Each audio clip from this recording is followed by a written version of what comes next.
Imagine um mundo onde monstros colossais conhecidos como Kaiju surgem do nada para causar o caos. Agora pense em uma força de defesa especializada, equipada com tecnologia de ponta e pronta para enfrentar essas criaturas. No meio dessa batalha épica, temos Kafka, um Gari, e ele é o nosso protagonista. Se você curte lutas eletrizantes, reviravoltas surpreendentes e quer ver um lado diferente da história dos monstros, então Kaiju número 8 é a sua parada. E se liga, porque a ação está só começando.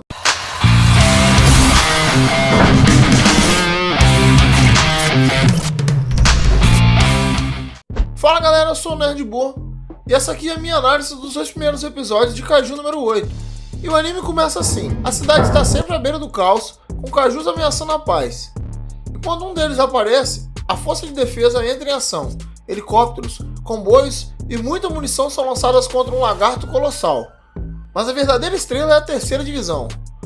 Uma mina corajosa desce do helicóptero e com um único tiro explode o monstro.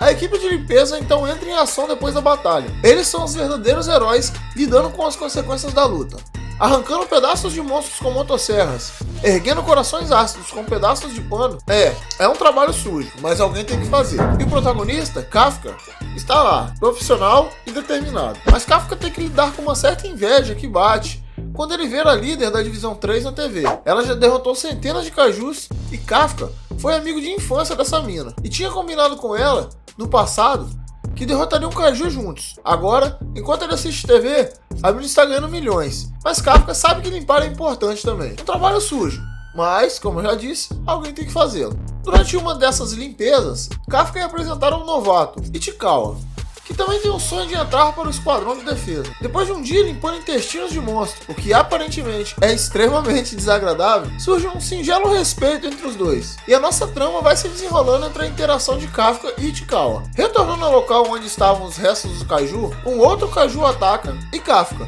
num ato de coragem, enfrenta o monstro para que o novato possa fugir e pedir ajuda. Kafka claramente não tem chances, mas tenta ganhar tempo. Ichikawa, também mostrando seu valor, após ter pedido ajuda, volta para salvar seu veterano. E quando os dois estavam prestes a ser mortos, surge a mina fodona, amiga de Kafka, e salva os dois. Mais tarde, já no hospital, enquanto Ichikawa conversava com Kafka, um Kaiju parasita, que se comunica por telepatia, fala que encontrou Kafka, entra em sua boca e agora Kafka se transforma em um Kaiju meio humano. Assim termina o primeiro episódio. O anime tá carregado de humor na medida certa, e eu sei que tem muita gente reclamando da simplicidade do traço da animação. Mas deixa eu contar um segredo pra vocês.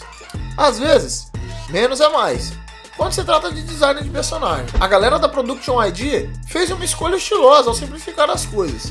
E não é porque os caras não manjam de animação, é apenas opção de design mesmo. Kaiju número 8 tem sido aquele sopro de ar fresco que a gente estava precisando, misturando comédia e ação de um jeito bem divertido. Para quem tá com a mente aberta, tá sendo uma ótima pedida. E o episódio 2 veio mostrar o tom que a série vai ter. Não é que nunca vimos nada parecido, mas a receita de bolo que eles estão usando tá dando super certo. Kafka, nosso herói relutante, está numa verdadeira montanha-russa de emoções e poderes. Depois de se tornar um Kaiju, o que coloca ele no radar de todos os caçadores de monstros, ele se vê obrigado a jogar o jogo de esconde-esconde. E não é qualquer esconderijo, estamos falando de se esconder como um Kaiju gigante, o que, convenhamos, não é uma tarefa fácil. A relação entre Kafka e Ichikawa tem sido o coração da história. Kafka, o veterano que já tinha pendurado os chuteiros da esperança, de repente encontra um novo motivo para acreditar, graças ao jovem Ichikawa. Juntos, eles estão prestes a embarcar na jornada mais desafiadora de suas vidas, entrar para a força de defesa e enfrentar os Kaijus cara a cara, e não apenas limpar a bagunça que eles deixam para trás. O episódio é sim uma transição, mas de forma alguma é parado. É uma correria frenética em direção ao desconhecido, com um humor que acerta em cheio. Mas falando mais do episódio, nós vemos quando Kafka tenta ser discreto e acaba explodindo uma parede do hospital. É tipo a cena que faz você rir e se preocupar ao mesmo tempo. O pobre Kafka não tem ideia da força que possui, nem de como lidar com ela. Mas a verdadeira beleza do episódio está na maneira como ele equilibra o humor com momentos de tensão genuína. Quando Kafka, agora com seus poderes de Kaiju, percebe a aproximação de um monstro, e ele é tomado por um instinto de proteção. E assim, nosso herói e seu colega de trabalho se encontram em uma fuga desesperada, não apenas para salvar sua própria pele, mas também para enfrentar um perigo maior. É uma jornada que nos mostra que Kafka ainda é humano, mesmo quando está em sua forma monstruosa, lutando contra seus próprios instintos e os perigos que surgem do solo. A situação é tensa, mas Kafka Mesmo com seus novos poderes monstruosos, não perdeu sua humanidade. Ele se dirige ao perigo não por instinto, mas por escolha. A surpresa vem quando um caju colossal surge, ameaçando a vida de inocentes.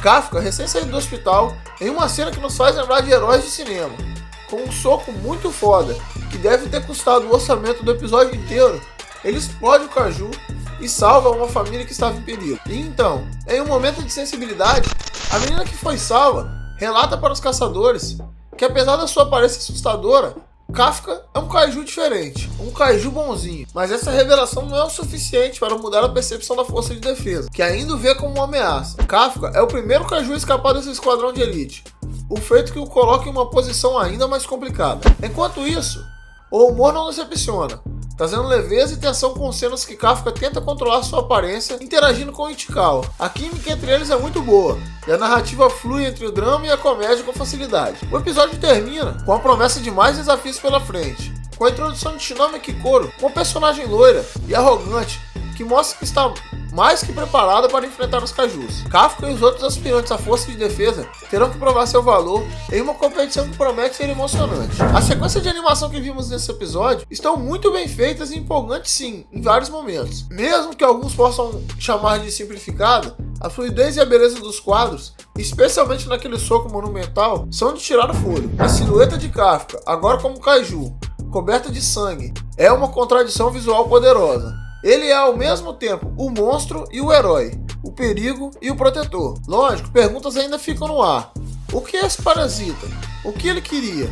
Qual é o limite do controle de Kafka de seu próprio corpo? Essas são questões que nos mantêm ansiosos por respostas, enquanto acompanhamos a evolução desse personagem. Esse episódio serve como uma ponte para o que está por vir, introduzindo novos personagens e preparando o palco para os próximos eventos. Caju número 8 está apenas começando e já estabeleceu uma premissa envolvente, personagens principais carismáticos e um drama que gira em torno de Kafka e seu passado, ligado a uma amiga de infância que agora é uma capitã de elite na luta contra os cajus. Estamos apenas no início de uma jornada que promete ser tão empolgante quanto qualquer saga épica de anime. Mas eu quero saber de vocês. Vocês vão assistir Caju número 8? Me conta aí nos comentários, que provavelmente vou trazer mais análises desse anime aqui no canal. Muito obrigado se você assistiu até aqui. Na tela final vai ficar outra recomendação de anime da temporada. Mais uma vez, eu sou o Nerd Boa e viva a revolução das máquinas!